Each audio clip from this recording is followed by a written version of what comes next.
Fun Smart Academy adalah sekolah anjing terbaik di Indonesia. Peralatannya profesional, lengkap dan nyaman. Metode pelatihannya sangat jelas dan nyata hasilnya. Bas adalah salah satu hasil pelatihan di Fun Smart Academy. Fun aja dulu, nanti juga smart.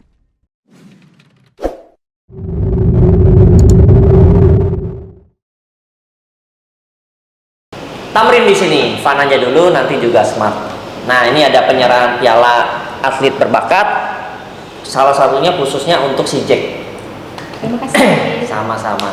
Nah, kenapa ada kategori atlet berbakat? Kalau di Fun Smart itu ada yang 6 paket itu, dia kan durasinya sebenarnya 3 bulan. Satu periode yaitu 6 paket tadi. Nah, 3 bulan. Kalau 3 bulan dia marginnya habis atau selesai, terus prestasinya ada, hasilnya ada, biasanya kami beri gelarnya atlet berbakat. Jadi berbakat itu dua-duanya, orangnya rajin, anjingnya pinter. Nah, jadi kategorinya Fun Smart.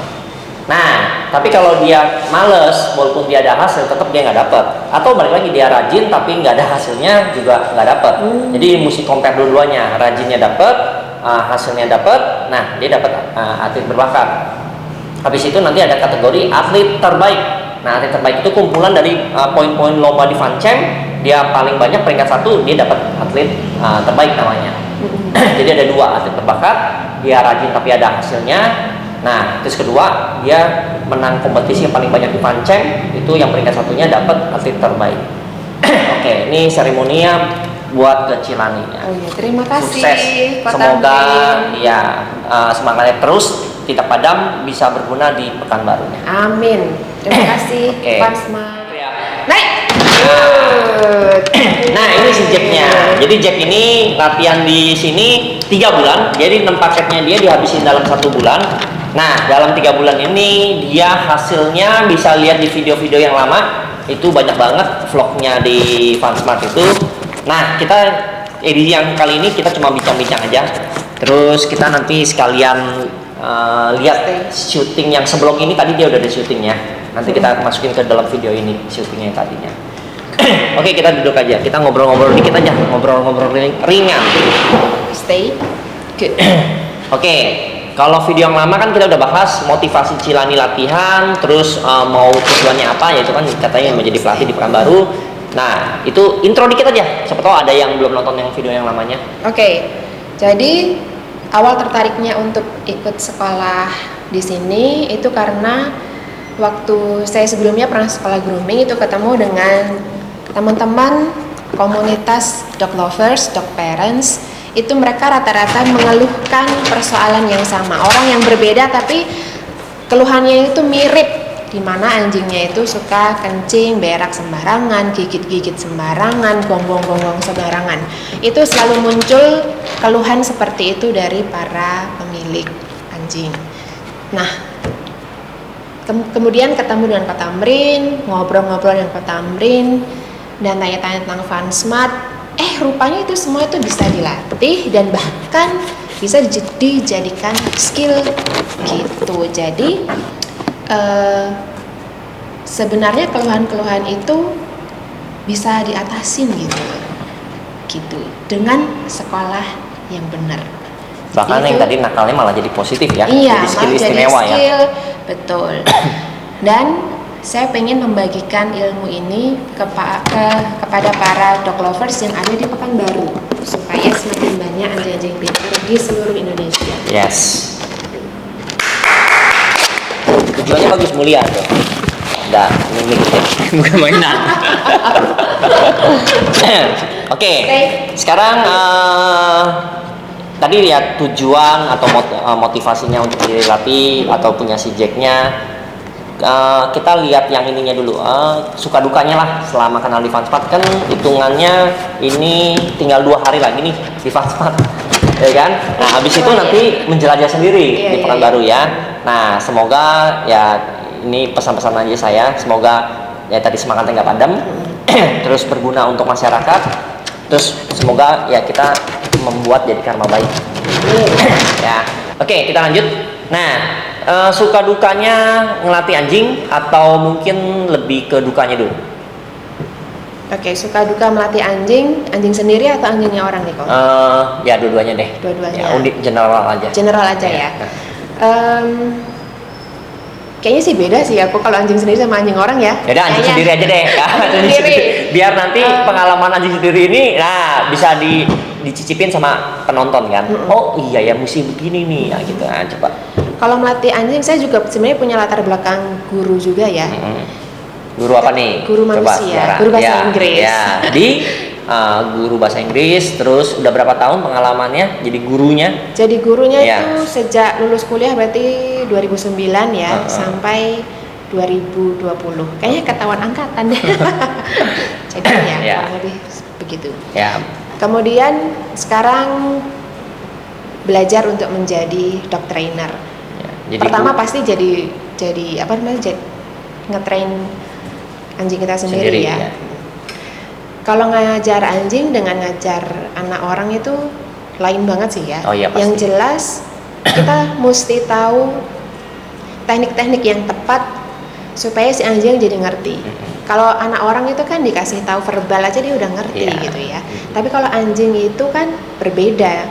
Jadi kita mesti punya teknik yang tepat dan kesabaran yang panjang supaya anjing kita jadi benar-benar mengerti dan patuh pada perintah kita. Ya, lebih banyak action ya kalau anjing ya. Mungkin kalau tadi orang kita pakai banyak verbal, teori, dia ngerti. Kalau anjing kita mungkin lebih banyak actionnya. Ya, daripada ya menceramain anjingnya. Iya, nggak mungkin anjingnya kita ceramahin gitu ya. Oke. Kelihatannya tuh skillnya tuh nampaknya bagi orang yang awam itu sederhana, tapi rupanya itu butuh proses yang panjang. Nah, kayak tadi kita loncat hoop aja buat kita syutingnya bisa 10 kali. Iya, betul. Bukannya nggak bisanya, mungkin kita mau ambil yang terbaiknya. Tapi ya tadi kita mesti mengertiin si anjingnya juga. Makanya kita dapat bonding kerjasama yang bagus nantinya. Nah, tapi kalau yang tadi orang kan kita bisa motivasi dia, bisa kasih tahu dia, nanti dia bisa bagus. Tapi kalau anjing kan yang tadi kita mesti bondingnya dapat dulu. Nah, jadi yang tadi simple tapi ternyata nggak simple. Iya. Terus kalau anjing punya orang itu sebenarnya kita mesti punya pemahaman yang sama dulu dengan ownernya. Nah, ini dia. Nah, itu ownernya nih yang tantangan tersendiri nih ya. Tantangan tersendirinya tuh justru kadang di ownernya gitu.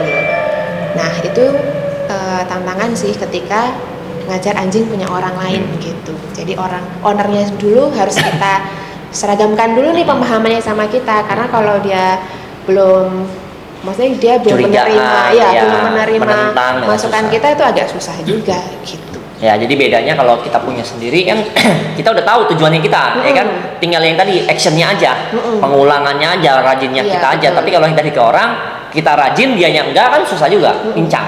Ya kan, terbalik kalau kita juga langsung actionnya terlalu banyak, dianya juga keteteran kan juga ya sama pincang juga. Iya, betul. Ya, jadi mesti sinkron dari ownernya sama kitanya.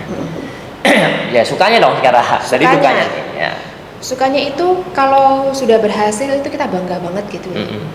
Kayak apalagi menang lomba ya kemarin. Betul. Lomba itu bikin kita jadi semakin termotivasi untuk rajin latihan. Iya. Gitu. Ada target, ada goalnya ya. Apalagi kalau anjing kita berprestasi itu wah kita mah bangga banget. Ya. Oke. Nah, dari kesimpulannya paling penting sih sebenarnya dari pribadi gitu ya. Paling penting apa sih tujuan dilatih anjingnya dulu? Paling penting. Karena setiap owner yang tadi kan beda-beda nih tujuannya. Nah, nanti Cilani pentingnya apa? Kalau saya nanti pentingnya apa? Coba pentingnya apa? Tujuan latih anjing yang nomor satu tuh pentingnya apa sih? Tujuannya tuh paling satunya. Penting kita punya relasi yang baik, punya bonding yang baik antara owner dengan si anjingnya. Jangan sampai cara kita mencintai dia itu justru menjadi toksik bagi dia. Justru cara maksud kita tuh pengen mencintai dia, tapi kalau nggak tepat justru dia jadi anjing yang nakal, anjing yang sesuka dia gitu, anjing yang nggak bisa nurut sama kita gitu, dan justru itu malah bisa melukai dirinya sendiri maupun orang-orang yang di sekitarnya, maupun makhluk-makhluk yang di sekitarnya. Bagus banget nih kalimatnya. Jadi kalau kita overbonding, ya nggak apa-apa lah, aduh janganlah, aduh kasihan lah. Nah, yang tadi malah bahaya buat dia. Bisa kematian loh buat dia. Atau ya tadi bisa melukai orang lain, atau bahkan ya amit-amit orang lain yang bisa meninggal. Ya kan, salah gigit ya kan. Nah, yang tadi penting banget goalnya yang tadi biar anjingnya itu nggak liar, nggak galak. Ya kira-kira gitu kan. Betul. Nah, kalau goalnya saya dulu punya bas, saya langsung tuh nggak muluk-muluk. menjadi anjing terbaik di Indonesia. ya Anggol itu langsung mau jadinya yang paling jago. Nah, tapi kalau pengalaman saya jadi pelatih umumnya sih 3 hal sih. Yang tadi anjing nggak galak itu pasti nomor 1. Ya, kedua, enggak berak kencing sembarangan yang tadi disebutin juga, itu nomor 2. Nah, yang ketiga, yang tadi enggak bikin polusi suara, yaitu menggonggong 24 jam. Nah, dengan 3 ini udah bagus, biasanya anjing pasti disayang. Tapi kalau 3 ini pasti ada salah satu, biasanya ya kita pun jadi agak sedikit risih punya dia. Nah, tujuan sekolah ya tadi 3 itu dulu. Nanti setelah dia ternyata bisa agility, bisa proteksi, bisa freestyle, bisa parkour, bisa macam-macam, itu bonus. Nah, tapi goalnya saya kenapa paling tinggi? Karena kalau saya udah jadi atlet terbaik di sini, berarti saya udah lewatin semuanya. Dari bonding udah lewat pasti, kepatuhan lewat pasti, terus latihan karakter lewat pasti, nah pinter lewat pasti. Jadi artinya kalau saya dapat ambil yang paling atas, saya bawanya udah pasti dapat semua. Jadi end goal saya di sini. Nah, makanya kalau saya banyak latih orang, saya nanya tujuannya. Nah, kalau dia tujuannya hanya pet, ya cukuplah 1 paket, 2 paket cukup. Tapi kalau dia mau jadi yang tadi terbaik, ya minimal sih 6 paket, tapi nggak bisa 6 paket juga, biasanya sih sampai intermediate. Nah, tapi kalau dia tadi ini lolos, intermediate-nya lolos atau 6 paketnya lolos, pinter, ininya bagus dapat semua. Jadi nanti mengurangi anjing itu nanti dibuang atau hanya taruh di kandang doang atau hanya taruh di halaman doang, ya udah kita nggak pegang, kita nggak ajak main, jatuhnya kayak setengah buang begitu. Oke, terakhir mungkin ada tips buat penonton, ya general balik lagi di dunia anjingnya aja, entah itu mau tentang kesehatannya, makanannya, pelatihannya, edukasi apanya lah gitu. Tipsnya apa? Tipsnya kalau punya anjingnya di sekolahin ya. Biar pintar. Tunggu, ini iklan lewat nih. Iya, jangan stres dong. Iklan lewat. Karena dia mau jadi pelatih. Enggak, tapi ini bener serius loh. Ya, kan? Anjing ini ya kalau kita yang tadi nggak dilatih, liar, galak, waduh, malah kita bahaya, dia bahaya, warga sekitar bahaya. Dan saya tuh punya satu keyakinan kok. Segala sesuatu tuh ada ilmunya. Parenting ada ilmunya, mempunyai anjing sebagai pet juga ada ilmunya. Jadi kita mesti tahu ilmunya gimana, caranya gimana, cari sekolah yang terpercaya. Gitu. Nah, tipsnya sekolah terpercaya seperti apa nih? Ciri-cirinya. Ciri-cirinya. Gitu. Ya. Yang paling gampang kita lihat dulu anjing punya yang dimiliki pelatihnya lah ya, pelatihnya. Nah, dari situ kita bisa melihat kan model seperti apa pelatihan yang ada di sekolah tersebut. Kalau kita bisa lihat hasilnya, oh berarti kurang lebih seperti itulah ininya, isi di dalamnya gitu. Kalau lihat bas sih, kita langsung meleleh hatinya, kok bisa pintar banget ya gitu. Jadi itu kalau bas bisa, berarti kita juga bisa. Oke, kalau masukan dari saya adalah kalau mau jadi pelatih, pertama jangan dititip. Ini selalu hampir semua video saya ngomong gini, jangan dititip, karena kalau dititip ya anjingnya kalau nggak bonding sama kita, bondingnya sama pelatihnya. Ya terus kalau lombanya masa pelatihnya yang lomba, kitanya penonton, ya kan? Nah kan ya aneh lah menurut saya. Terus kedua, kalau memang pelatih datang ke rumah nggak apa-apa, it's okay, cuma nggak kurang maksimal, karena apa? Alatnya nggak ada. Kalau kamu datang ke Fansmart, kita ada 2 lantai atas itu buat alat semua, lantai bawah buat freestyle sama kepatuan.